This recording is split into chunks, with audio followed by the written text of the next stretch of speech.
Hi, I'm Peter Brewer from the law offices of Peter Brewer in Palo Alto, and I'm here to talk to you today about taking your solo practice from solo to a firm, hiring your first associate and going from there.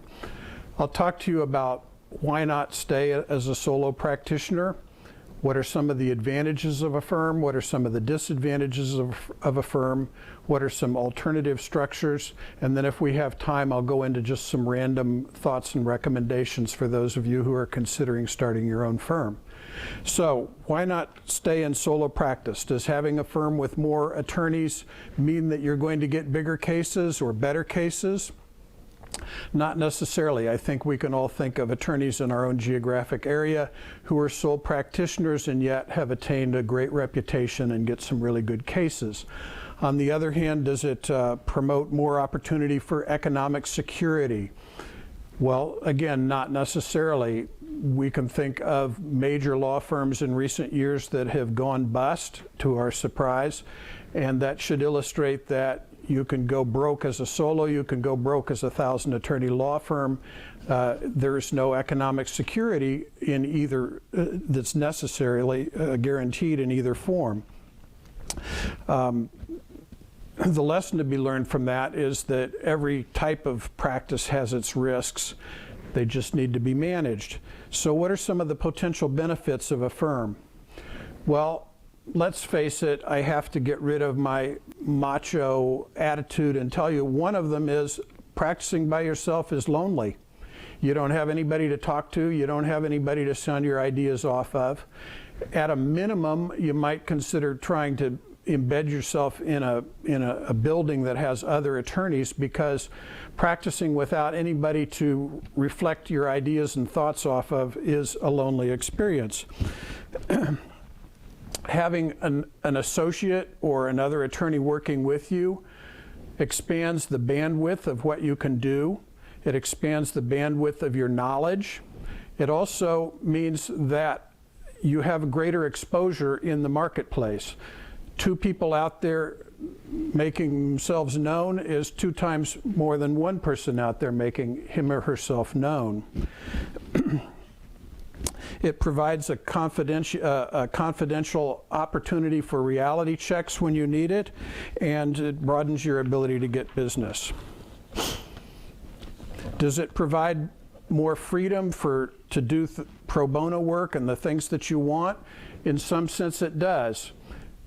You can be out of the office and you still have coverage back at the office.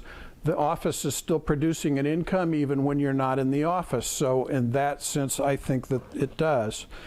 It potentially provides financial leverage. You can earn profit on your associates.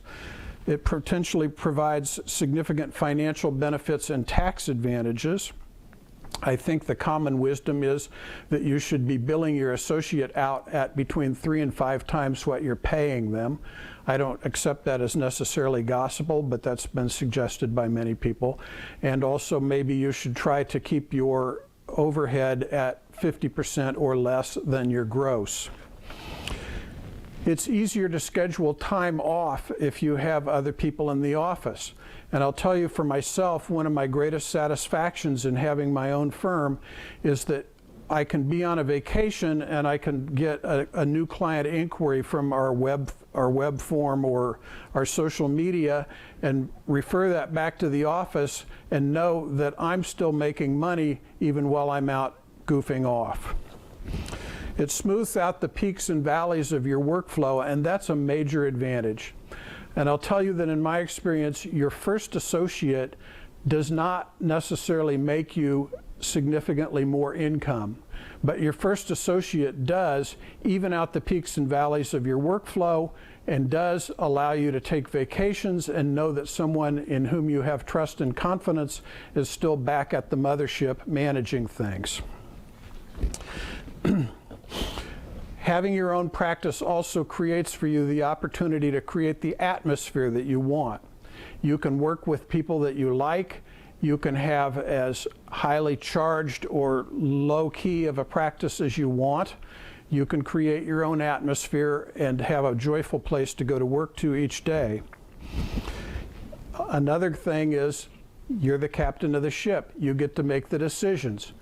If you'd rather use WordPerfect than Microsoft Word, you don't need a committee to help you make that decision. You simply decide. What are some of the potential drawbacks of having a firm? Well, there's certainly the overhead. You're responsible for it. If you don't have the stomach for that, it could keep you up at night. I'm not saying don't do this. In fact, I'm encouraging you to start your own firm, but I am bringing out some of the highlights of what you might consider. Skipping to the end of my talk today, I would say if you're not prepared to be the hardest working person in your firm, then you may not be cut out to have your own firm. So in the beginning, be prepared to do a lot of DIY, do it yourself. I guess it's a real revelation for me how much I do it myself when the people at Office Depot know me by my first name, because I'm the one who's going down and buying all the supplies. You do have a responsibility to your coworkers and a responsibility for your coworkers. So you have a responsibility to your coworkers to manage your firm well and to ensure that there's enough work for everybody to do. You have a responsibility for your coworkers, not only in terms of supervising them, making sure that they're doing what they should be doing, but also you have client relationships, and you're going to be turning your associates loose with some of your clients. They're going to be communicating with your clients when you're not there. You need to make sure that they are going to preserve the client relationships that you've worked so hard to get over such a period of time. Having associates and having a firm can potentially bring about disruptive personal relationships or disruptive financial events. But that's true in any kind of a partnership, including your marriage. So it's only something to consider, not something to be fearful of. There are some alternatives to having a firm. You can associate with other lawyers. You can go into an executive suite with other lawyers. You can take an office that's embedded in a law firm with other lawyers. So those are also alternatives. But I would encourage you, if you're seriously considering it, take the step. So the biggest concern is going to be, well, where will I find enough work? My personal philosophy is the work will come to fill the ability to service it. So you're not going to hire some extremely senior lawyer who's going to demand a huge salary more than you're making. You're going to hire somebody who has a little less experience than you do, perhaps. And the things that come in your office that you don't want to deal with, you can delegate to those persons and free up your own time to do more of what you enjoy or to do more rainmaking. I'll tell you that over time, my position in my firm has become substantially that of getting business and doing less of the actual work, although I continue to supervise the work as we go along. You need to consider the office facilities and equipment. When you're operating as a sole practitioner, it's good enough to have a desk, a computer, and a telephone.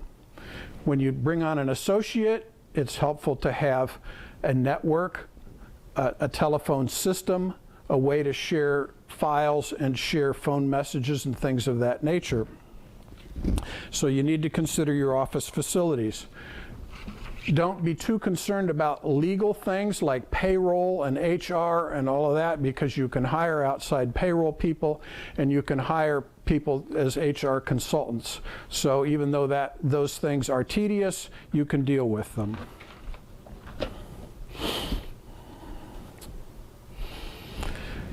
Well, let me wind up by saying what I said earlier on. If you're not prepared to be the hardest working person in the firm, this may not be cut out for you. Your firm will be your baby. And for those of you who have had children, you know how much work a baby can be, but you also know the rewards of having children and investing in them. And I offer to you that the same exists in the practice of law. I love the fact that I have a firm, and I love the people that I go to work with every day. It's much more enjoyable for me than any position that I've had up to this point in my career. Have the courage and go for it.